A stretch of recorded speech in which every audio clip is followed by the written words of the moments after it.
Uncomfortable about caressing one animal and sticking a knife and fork into another. And around that time, around 1973, I came across Peter Singer's essay in the New York Review of Books, where he described a universe of billions of animals whose suffering was intense, expanding, and socially sanctioned. And I felt that what he was talking about is basically what I'd been into all along,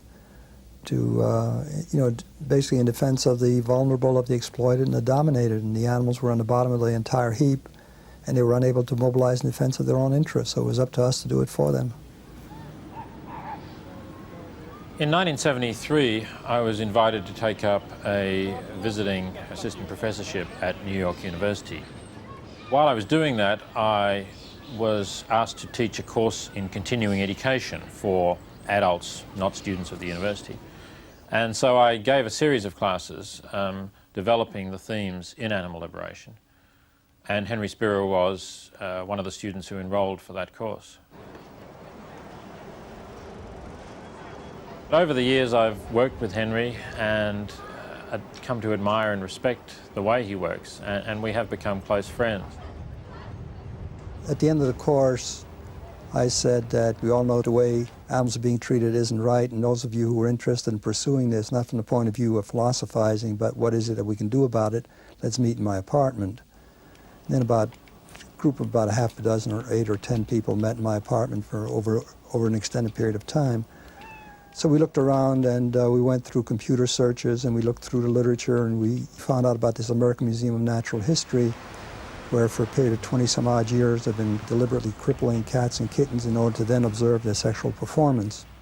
The reason we thought this was a good campaign was because it was a sure winner. The museum has to be concerned with the image it projects. People don't expect this sort of thing to be happening at the museum. You're dealing with cats and kittens who are considered part of the household. In the summer of 1975, we started off with an article in Our Town, which is a New York City Manhattan weekly, and we had demonstrations every weekend for a year and a half, and it varied from half a dozen people to 1,000 people in a demonstration. And we had a lot of variety. We had fire trucks up there, we had celebrities out there, we had T-shirts, we had hats, we had posters. And one message that certainly came across the American Museum is that we weren't going to go away, that we were going to stay up there until the experiments are stopped and until the labs are dismantled. And that's what we did. We just came down there every weekend for a year and a half. Usually the scientific community rallies very strongly around any one of its members who's attacked by animal rights activists. But in this case, the support was rather weak. One reason was that this was an elderly scientist, and his experiments were kind of marginal significance. He was studying the effect on sexual performance when he did various things to cats. And he'd made a serious strategic error in that he had named his cats after various leaders of the scientific community, including one was named after the president of the National Academy of Sciences. This word had gotten around, so when he came under attack, the usual rallying round and defense didn't take place quite as strongly as it usually did. We had asked our supporters to contact the media and tell them to tell the story of the museum. We'd asked them to contact the members of Congress, and one of the people that got really heavily involved in it was Congressman Ed Koch, who was then a congressperson from Manhattan. I don't happen to like cats myself. I mean, I'm one of those people who has a phobia about cats, and I'm uncomfortable when I'm in the same room with them. To each his own. I like dogs. So I went up to the museum. It was on a Saturday, and there in cages were perhaps 100 or more cats, each in a separate cage. So I said, well, tell me what you're doing. What are you experimenting on? And she said, well, we are experimenting on hyper and hyposexuality in cats. Hyper meaning too much sexual drive, hypo too little. I said, well, that's interesting. And I said, well, how do you pursue this experiment? She said, we put lesions in their brains in particular areas, and then we put the cat into a dark room. And in the dark room is a paper mache cat, a rabbit, female, and a female real live cat. And then what? Said I. And the person said, if the cat is hyper, it will mount the rabbit. So I was a little stunned by this. So I said, well, tell me something. I said, you take these cats and you put lesions in their brains, and after you have this deranged male cat with 2 holes in its brain, and you throw it into a dark room, and it mounts a rabbit? Yes. I said, well, how does the rabbit feel about this? And then I said, well, after you do this deranged cat in this dark room mounts a rabbit, what do you got? Silence. And then I said, how long have you been doing this? And she said, 20 years.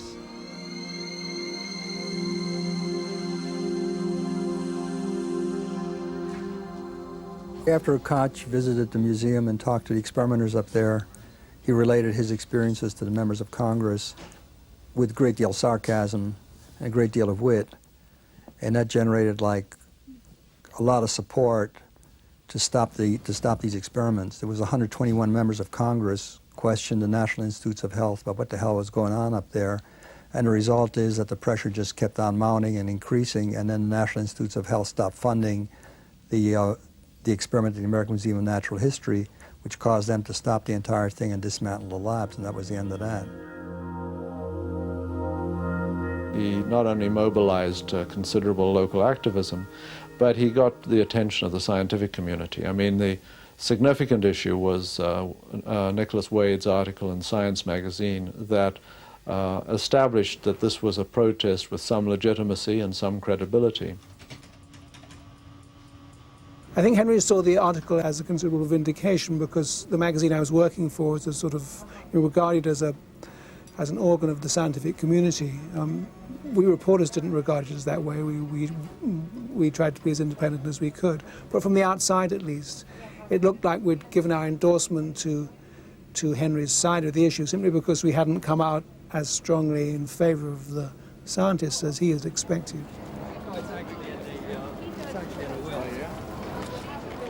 When actually those experiments stopped, I thought this is a tremendous breakthrough for the whole idea of animal liberation, because now it's not going to be possible to dismiss the movement as a bunch of cranks or people who are just ineffective.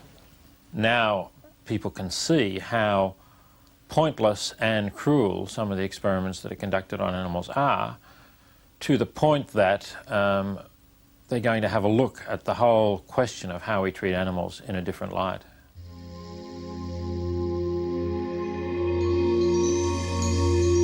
Well, scientists have been using animals to experiment on in order to discover things about the nature of our physiology for hundreds of years. But it was very, very small numbers. In the 19th century, in Britain, for example, they were doing about 400 experiments a year.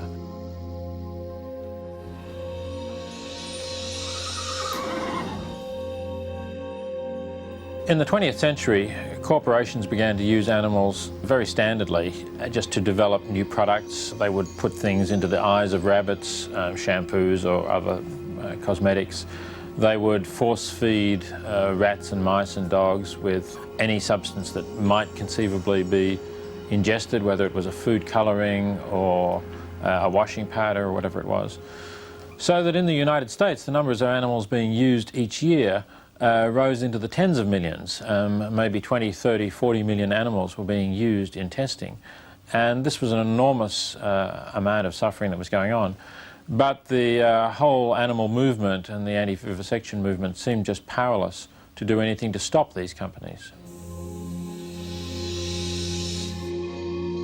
Yeah, what bothered me about the anti-vivisection movement was that basically all their activity consisted of collecting atrocity stories, sending these atrocity stories out to their members and their supporters, and asked them to send them money so that the following month they could send them more atrocity stories and asking for more money, and the whole thing just didn't make any sense. The point isn't to get people upset about atrocities, but to get people fired up so that they do something about it, so that there's an end result that reduces the total amount of animal suffering.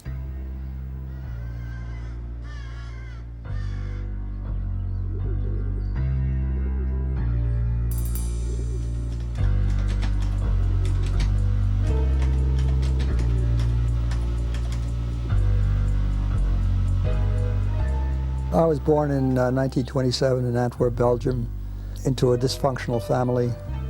And when I was 9 years old, I was shipped out to live with some relatives.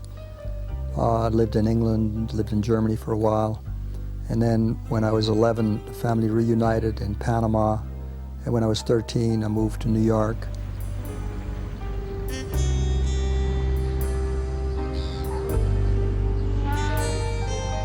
Well, my father, after a while, made out pretty well in New York in the industrial diamond business, and he became somewhat affluent and got a house out in Mount Vernon in the suburbs. He just felt that I needed to reflect his value systems, and it just didn't work.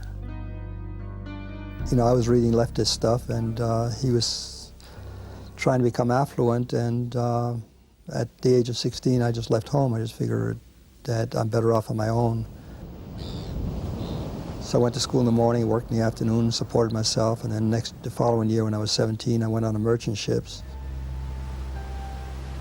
Yeah, there was a whole bunch of reasons why I joined the merchant ships. One of them is just the adventure, wanting to see the world, wanting to see what's outside of where I've been.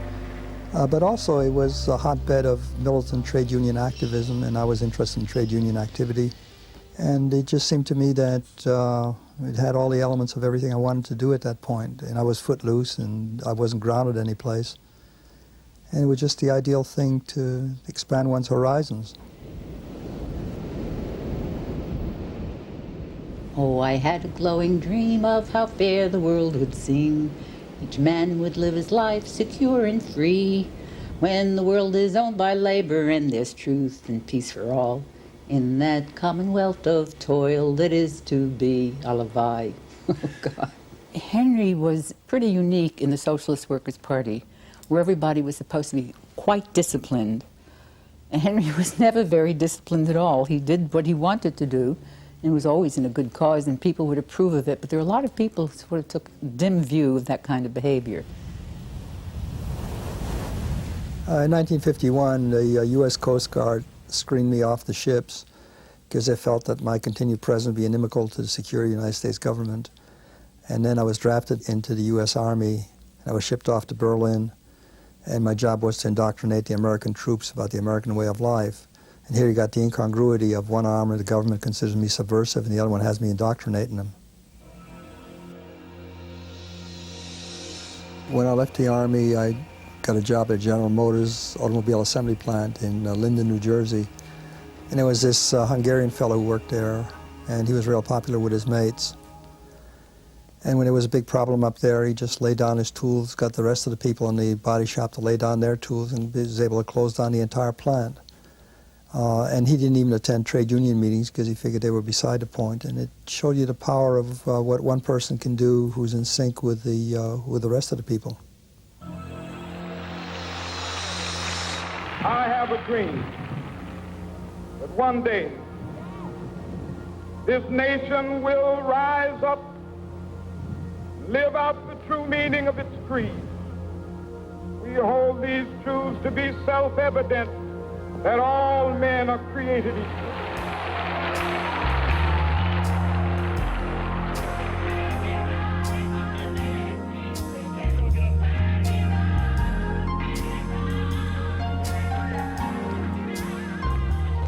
Henry went to the South, as a matter of fact, and wrote articles about the civil rights movement as he saw it. He would go to the scene of whatever was going on and write about them in words and language that people could understand. There was no jargon, no abstraction. He just wrote it and was able to move people on that basis. He told me at one time that the main reason he was in the Socialist Workers' Party was to have an outlet for the things he wanted to write. he wanted the news to get out, and obviously the kind of things he wrote wouldn't be published in a major newspaper like the Daily News. This is February 1959. That's one of the articles on the FBI of the series. There were 10. In the 1950s, Hoover was considered sacrosanct, a few steps above God, and everybody genuflected and everybody was scared to death of J. Edgar Hoover and his shadow. And I just figured that being that J. Edgar Hoover was checking up on everybody, it'd be kind of interesting to check up on J. Edgar Hoover and the FBI. And he went to Washington, D.C. and got a ticket to be tourist and be guided through the FBI, which I suppose after a while people got a little nervous about, that is the people who worked there. And he wrote this wonderful series of articles exposing the FBI for what it was, as being racist, as being anti-union, as being in league with strikebreakers, with the Klan, and so on. It was a great series.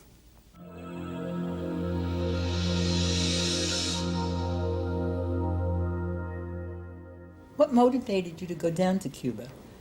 That is, I think at that time the SWP really took a dim view of the whole thing, and it must have been an undisciplined act on your part. I don't think I asked anybody, as best I can remember. Naturally. It just, you know, there'd been a revolution in Cuba. I'd read some stuff about it, and I just wanted to figure, hey, you know, I'd like to see for myself, see what's going on down there. Mm-hmm. And as soon as I got down there, like, I was immediately impressed.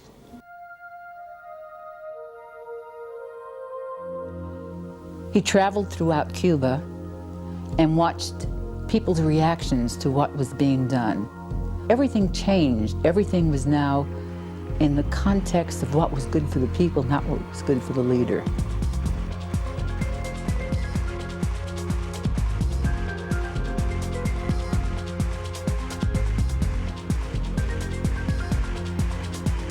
Because people did see what was happening in Cuba, to some extent because of articles like Henry's, a whole generation of youth became radicalized.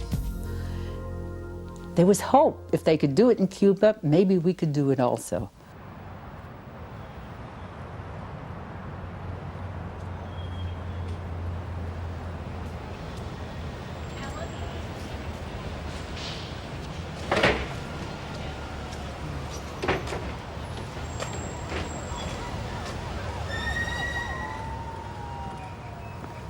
In the late 1960s, early 1970s, I was the volunteer editor of the Call for National Maritime Union Democracy. And the problem was that for 36 years, Joseph Kern was the one and only president of the Maritime Union, and he began to use the union as a trough to enrich himself and not take care of the needs of the merchant seamen. And it was an organization of an insurgent movement, and I became heavily involved in it. Jim Morrissey, who was a vocal opponent of the Joseph Kern machine, got his head cracked with lead pipes in front of the Union Hall while he was distributing material. And what this insurgent group did basically was demand the right of free elections, and that it's not a matter of democracy in the union for its own sake, but if you don't have democracy, then you can't have the interests of the seamen being represented by the union. Some of the lessons I learned through the Maritime Union campaign is that a multi-million-dollar apparatus can be challenged by a handful of people if the apparatus is out of sync with its membership. And the other things I learned is that in order to be effective, you've got to speak the language of the people you're working with.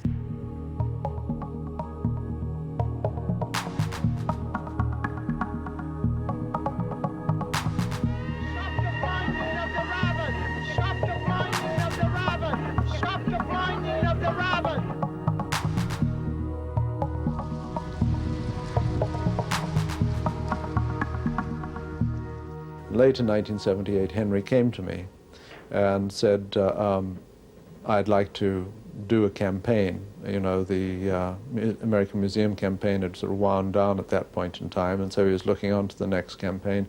What did I suggest he should do? We spent some time together, and I suggested the Draize test. We had heard about the Draize test, which is basically placing any kind of chemical in the eye of a rabbit to see how much damage it does to the eyes of this conscious rabbit. And this fellow Smythe in Britain from the Research Defense Society had suggested that this was a good test to find an alternative to. So we had support from within the science community already that an alternative would be possible. We scouted around and we figured that our best focus for this would be the cosmetics industry, which was using the Drey's test. And in that connection, we could juxtapose the dream of beauty that they were fashioning with the reality nightmare of the rabbits. We wanted a sharp focus, and we figured that when people think of the cosmetics industry, first thing they think of is Revlon. Revlon is basically a symbol of the industry. And if you're the leader of the industry, you've got to set the course. Jackie Berlin, 375, Jackie, 375. Well, we sent a letter to Michel Bergerac, president of Revlon, and they pushed it off onto Frank Johnson, who was the director of public affairs. And we presented him with a paper about Revlon funding research to develop alternatives to the Drey's rabbit eye test. And after a number of months of talking to the guy, of chatting to him, he still hadn't passed it on to his science advisors, in which case we figured that they weren't really being serious about it. The cosmetic industry is basically into marketing, and in order for us to fight the cosmetics industry, we needed to do it as well as they do. And we hooked up with Mark Graham, an advertising executive. I had the feeling that even with this powerful coalition which Henry had put together, that one needed to communicate the bigness and the sophistication and all those things through an ad that looked like it was put out by a big organization.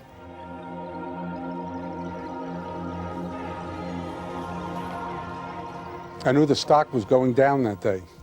But more importantly, I knew the company had a very significant problem that could cut not just to one-day stock price trading, but could cut to the core of the company. And in fact, if it weren't really well handled and so forth, it would have such a deleterious effect that it could theoretically wipe Revlon off the face of the counter in drugstores and department stores. Most people believe that rabbits are voiceless. Wrong! The demonstration featured a piece of street theater, and protesters dressed up in rabbit costumes brought along some live bunnies to help make their point. They want Revlon to stop using rabbits to test its products for eye irritancy. Henry Spira, a high school English teacher, organized the protest. He says he's pointing the finger at Revlon because they are the leaders in the industry. But we're trying to tell Revlon that the people are not going to stand still for the blinding of rabbits for the sake of another mascara, for the sake of another shampoo. And we're telling them that we want to, with a sense of urgency, want them to start developing immediately other non-animal methods for testing. Revlon!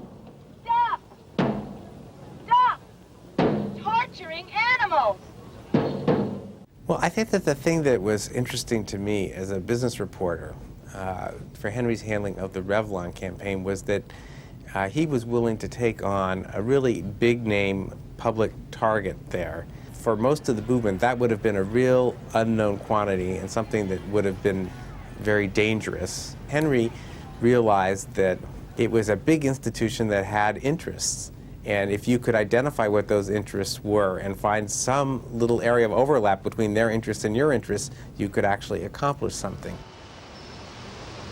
I remember one day at lunchtime, an enormous demonstration on the Fifth Avenue side of the General Motors building, and there was hundreds and hundreds and hundreds of people who Henry introduced to us, who carried big signs and who were picketing our company. And what really showed me just how effective Henry Spira is and was, is that in the middle of that was every major science writer, science reporter, newspaper man, TV science person, and that evening on the news and the next morning's newspapers, we took a beating up the likes of which no opponent of Cassius Clay or Muhammad Ali ever took. In any business, when you're dealing with people who have values or an agenda that's different from yours, it starts to feel like blackmail. They want to know, if we reach some kind of agreement, is this the end of it? Or is this just the first step, and is there going to be more and more and more?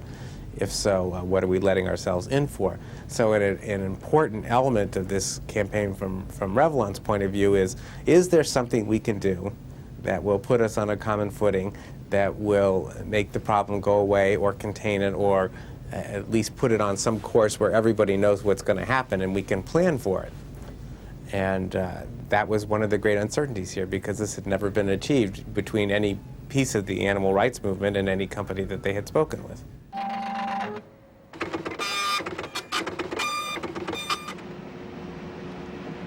Ultimately, what Revlon did was they pushed $750,000 into Rockefeller University for Rockefeller to develop alternatives to the Dre's rabbit eye test. And what that did, in effect, was it for the first time legitimized and institutionalized the search for alternatives. Not only was that a hugely singular triumph for Henry Spira, but more importantly, it opened up an entire era of cooperation between the so-called business community and the animal rights group. What was interesting is when I started doing some work at the Columbia Business School, I dealt with this professor who asked me, you know, what was my background and why was I interested in what I was doing there. And he said, well, one of my best and most popular cases is the Revlon case with Henry Spira, because, I mean, that is now a classic negotiating technique that will be taught at that school forever, I hope.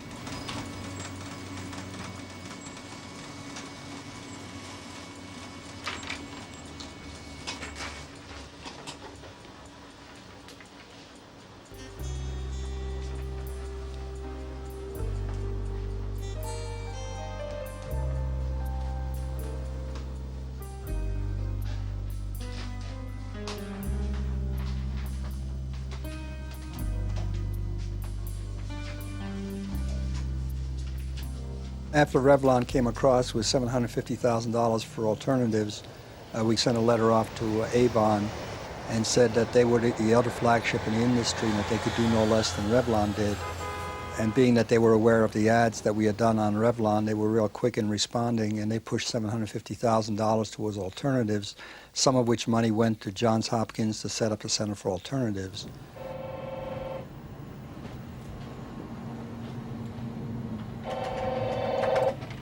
Good morning, Center for Alternatives to Animal Testing. The center was formed 15 years ago to develop in vitro and other alternative methods to help the risk assessor, the federal and other regulatory agencies, to use non-animal methods in the risk assessment process. We are trying to protect human health. We're trying to improve that which we can for animal welfare.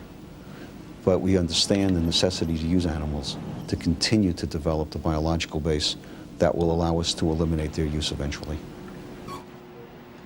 That first meeting was a little painful because Henry decided he was going to tell me how to run the center. And as Henry found out during that meeting, that I had very strong opinions of how that center was going to run, that science was going to be the driving force, and it was not going to be a show and PR, but it was going to be a very active activity, but based on basic scientific principles.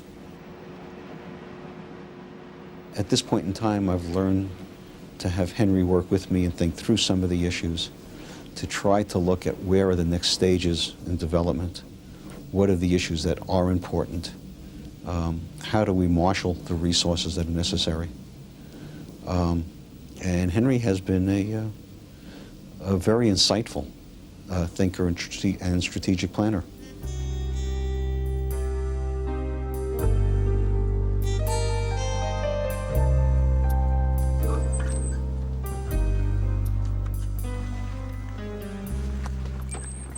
Yeah, Peter, I thought this might interest you. These are our shares of stock. This is our portfolio.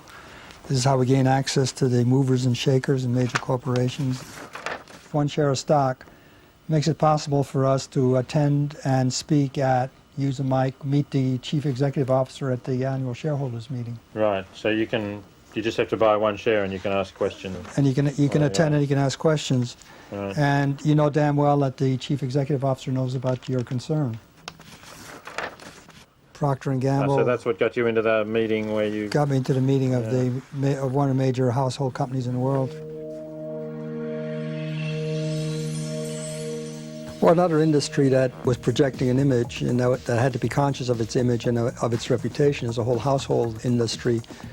And the biggest one there is Procter & Gamble. So we contacted Procter & Gamble, and being that they had, it's like an enormous corporation, that rather than getting them to push money outside, that they use their own internal experience and resources to develop alternatives and to publicize those alternatives that they've developed. And that's what we try to get them to do. And when they were non-responsive, I went to a shareholders meeting. And everybody up there is all dressed up, and I came there with a pair of open sneakers and a T-shirt and a pair of khakis. And, you know, basically I asked the questions that I had asked in my letters about that, hey, you're leading household products companies, and you've got an obligation to promote alternatives, and what are you doing? And the chair hadn't really been prepared for this question, and basically I spent like a lot of time preparing and prepping the CEO for questions that might be raised at the stockholders meeting, and he didn't know where he was coming or he was going. And I was pulling out documents from my back pocket, and the wind-up was that he set up a meeting with decision makers for us to be able to discuss the issue later on. Nice to meet you. Nice to meet you. And they're going to be actually demonstrating some of the cell culture methods that we use for eye irritation testing. So do you want to get started? Sure. Okay. The first method we're going to show you is something called the neutral red uptake assay. And this is an assay. Henry is not out for a show. He's not trying to get the attention on himself. He really wants to see change. And he's very reasonable. I think one reason he's effective is that he's reasonable. He doesn't expect people to change overnight, and he rewards small steps, whereas some animal rights groups think it should be all or nothing. You know, looking back, all the successes that happened in the lab animal scene amount to a mere drop in a bucket when compared with the 7 billion farm animals that suffer from birth to slaughter.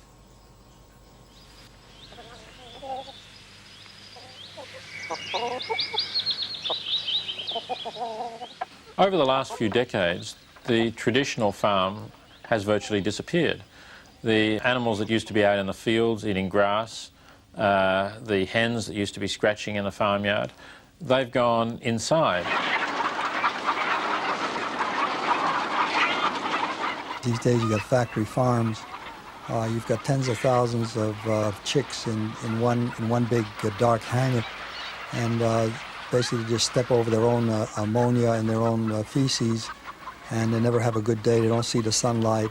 They can't stretch their wings. They can't do any one of their natural instincts. They're all thwarted. And you've got calves in crates where they can't turn around. You've got gestation crates for hogs where basically they're imprisoned in iron frames throughout their entire lives. And the other thing, obviously, is that if animals live this kind of a sickly existence, that the meat is not going to be healthy either.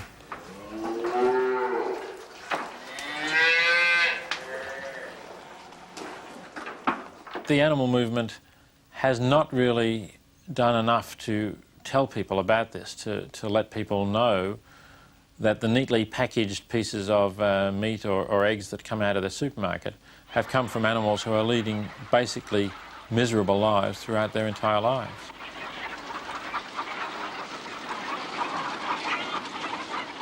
Yeah, the first campaign was focused on Frank Perdue, who's basically the chicken mogul of the eastern seaboard of the United States. You know, ideally we thought that he would play the same role as Revlon did, that we would contact him and that he would set up a center for farm animal well-being at the University of Maryland, which he was associated with in any case. So we tried to dialogue with him for a couple of years, and they never responded.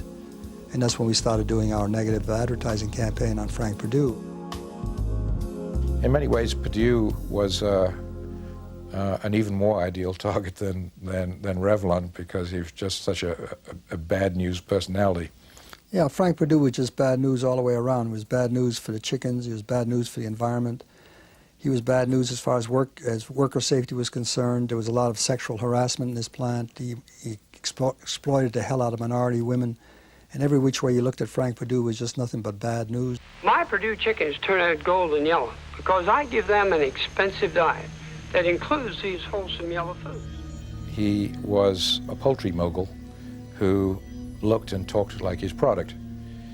And an advertising agency, one of the best in the United States at that time, had seized on that and made him the stand-up persona for his product. And what he did for a lot of years was to talk about the pampered life that these animals lived before they arrived on your dinner table.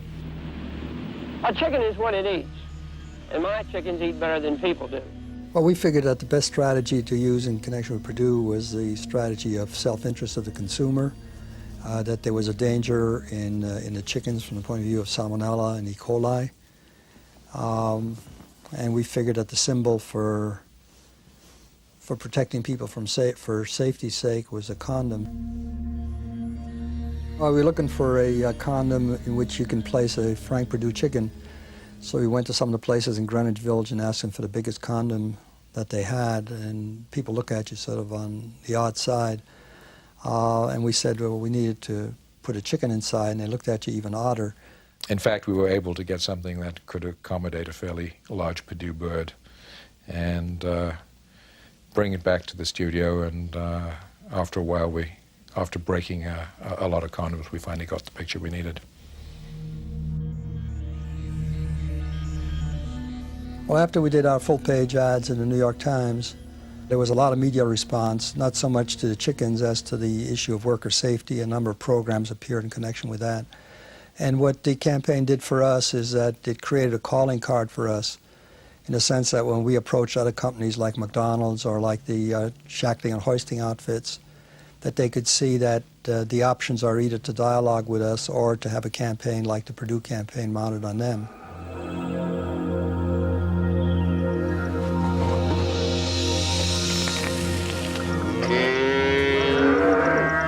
The face branding campaign points out the importance of keeping one's antennas up. There was a minor item in the Federal Register that said that the U.S. Department of Agriculture was going to expand their program of face branding cattle being imported from Mexico.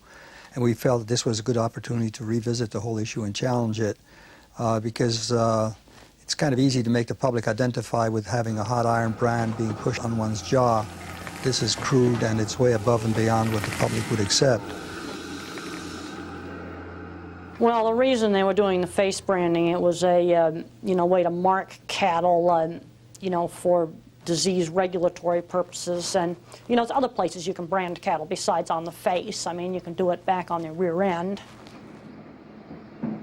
We attempted to have a dialogue with the people at the U.S. Department of Agriculture. They set up a meeting, they canceled the meeting, at which point we figured that with 30,000 animals getting their faces scorched each day, this lackadaisical attitude isn't appropriate. So we got two people to go down to Mexico to actually get these photographs of face branding in progress so the public could see and feel the terror on the faces of these animals as the hot iron poker is being pushed into their jaw. We were able, in fact, to get sequence photography. It shows an animal with the iron initially on the face and then how the cloud of smoke grows as its face almost bursts into flame. And using that, I was able to put together an ad which headlines, "This is what USDA policy looks like. Can you imagine what it feels like?" There were 1,000 people contacted the Secretary of Agriculture the first day after the ads appeared, and later on 12,000 people wrote to the U.S. Department of Agriculture commenting on it. And when the U.S. Department of Agriculture saw the public response, they became enormously responsive. And not only did they stop the expansion, but they also stopped the entire program of face branding.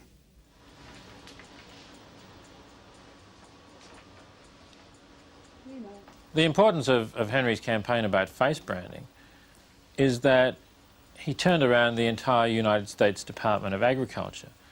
That's a bit like turning a supertanker. It's a huge entity, and to get it to admit that it was wrong in what it was doing, and in the process to acknowledge that it had to take on board animal welfare as a factor in its policies, was really an enormous victory. One of the practices that has most outraged animal protectionists has been the shackling and hoisting of conscious animals. Basically, you wrap a chain around one leg of a cow or cattle and hoist them up in the air while they're still alive and they're thrashing, and then you slit their throat. And the Temple Grandin had developed an alternative, what they call a double restrainer system, where the animal still be conscious but not be turned upside down, hanging. And we suggested to these companies that there's no viable alternative and that they move towards a viable alternative. Well, an animal weighs 1,200 pounds, and if you weighed 1,200 pounds, I don't think a chain around your ankle lifting you up in the air by one leg would feel very good. These cattle bellow tremendously when you do this and, you know, show obvious signs of pain and suffering when they're hung upside down. And the heavier the animal is, the worse it is. And shackling and hoisting is not part of the actual, you know, ritual slaughter. Shackling and hoisting is something that a plant does because they just don't want to spend the money to put in a proper upright restraining chute. And there'd been a lot of campaigns and they went nowhere. And one possible reason why they went nowhere is because these slaughterhouses are really not concerned about the image that they project. So what we did is that we went to some of their corporate customers and used that as leverage on the slaughterhouses. And I think there was no doubt in the minds of those people that were involved that they could become the next Frank Perdue in the press and all the spin-off journalism. The first one that we contacted was Morel because the chief executive officer had a good track record on worker safety, and we figured if he was responsive to that, he might be responsive to this as well, and it kind of worked out real well. And they just went right into an upright restrainer system where the animal doesn't get turned upside down before ritual slaughter. But then the others started giving us a hard time, and we did go to their corporate customers and pressurized them, and they realized that this is something that they did not want the public to get involved in. And we just knocked them off one after the other.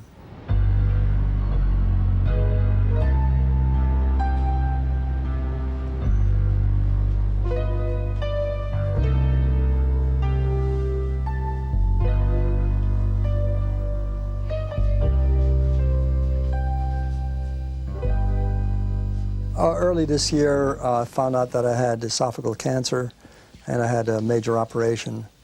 And then when I got out of the operation, I basically just resumed my work as I had before. I figured there's no point in worrying about cancer. I'll do whatever it's going to do, and I've got work to do. And the work's been proceeding. We were looking not so much just to raise awareness, but to make a difference, to make something happen that's going to have an impact. We've always been sensitive to the fact that there are other issues besides animal welfare issues. In some of our ads, we focused on sexual harassment, we focused on worker safety, we focused on protecting the environment, we focused on feeding the billions. But it occurred to us that joining forces with these other concerns could have a bigger impact than each one of us working independently. And we approached the folks at Johns Hopkins University School of Public Health and had discussions with them about the possibility of having a Center for a Sustainable Future.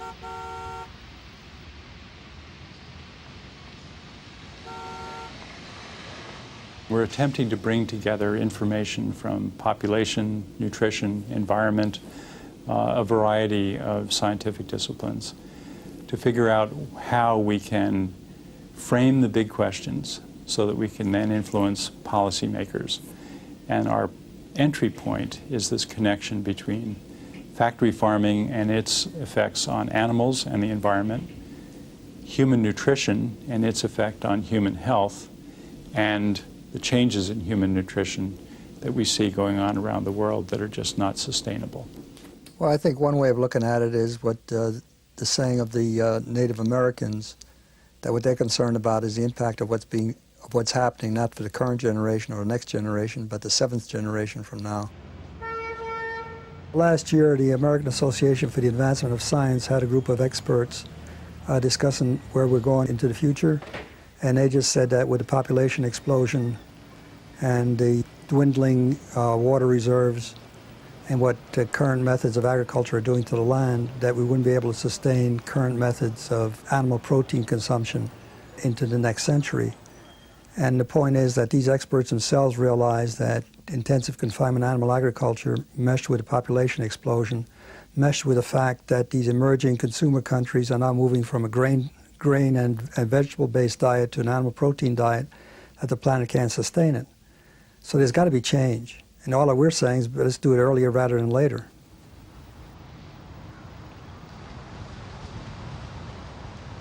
Despite Henry's poor health, he has been a wonderful friend in the short time I've known him, very supportive of the work of the center, and an urgency about the pace at which we're doing things that may in fact come from the fact that he knows he has cancer and that he may not be with us much longer.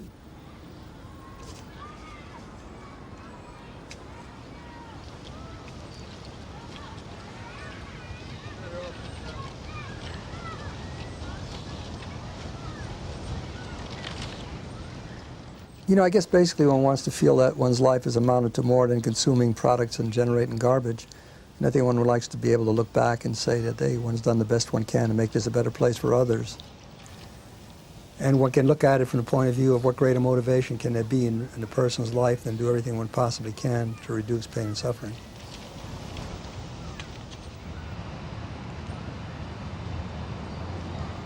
I think the key ingredient of a successful activist is that an activist goes beyond words into results, that they're results-oriented, that you stay in touch with reality, that you take on an issue that's significant, that's going to make a difference, that hopefully is going to have ripple effects, and that there's a bottom line, that you set out to achieve something and you achieve it, and you put closure on it.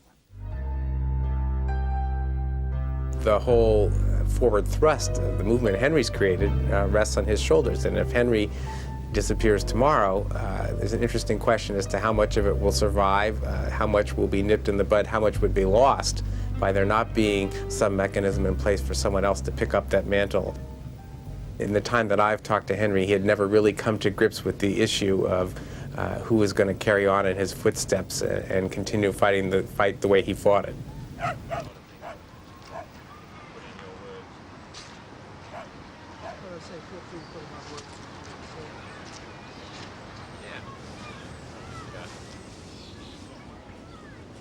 Henry's shown us that one person can make a difference, that you don't need a huge amount of resources or a big organization behind you, but that if you think carefully and strategically enough, you can get large corporations or government departments to really change their behavior in a progressive direction.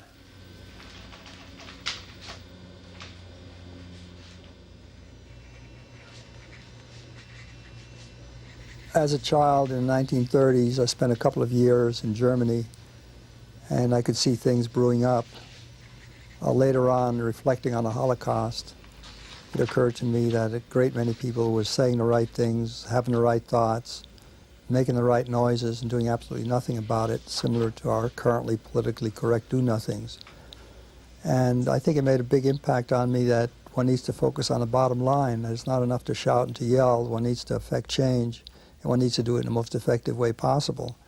And that one needs to make an impact on the whole situation, not just holler and shout and scream and cry.